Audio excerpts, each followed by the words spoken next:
आप अपने आसपास किसी भी व्यक्ति से पूछिए, वो यही कहेगा कि संसार तो नश्वर है, ये जीवन माया है, कुछ भी हमेशा रहने वाला नहीं।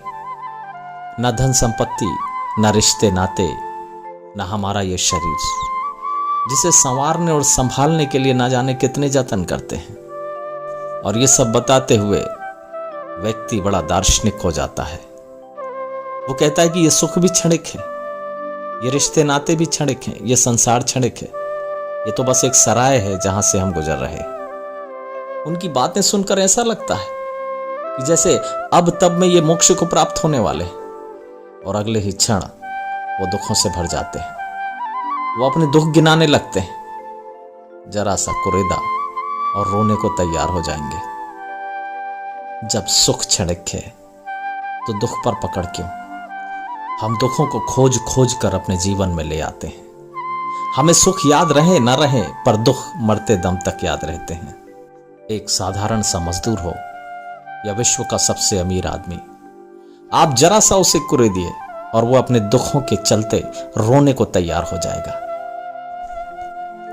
सुख और दुख घड़ी के पेंडुलम की भांति, मनुष्य सुख पर अपना अधिकार समझता है और वो ये भूल जाता है कि जैसे ही वो सुख पर अपना अधिकार जताता है और वो दुख का भी अधिकारी हो जाता है। सुख पर जितनी गहन पकड़ होगी, दुख भी उतना ही गहरा होता जाएगा। जीवन में मिले सुख शायद आपको याद भी ना हो, पर आप कब दुखी हुए थे, किसने आपको दुखी किया था, वो सब कुछ तारीखों के साथ याद रह जाता है। पुत्र पुत्रियों के जन्मोत्सव भले ही हम बहुत जल्द भुला देते हैं, किंतु माता पिता के निधन का दुख हमें जीवन भर सताता है।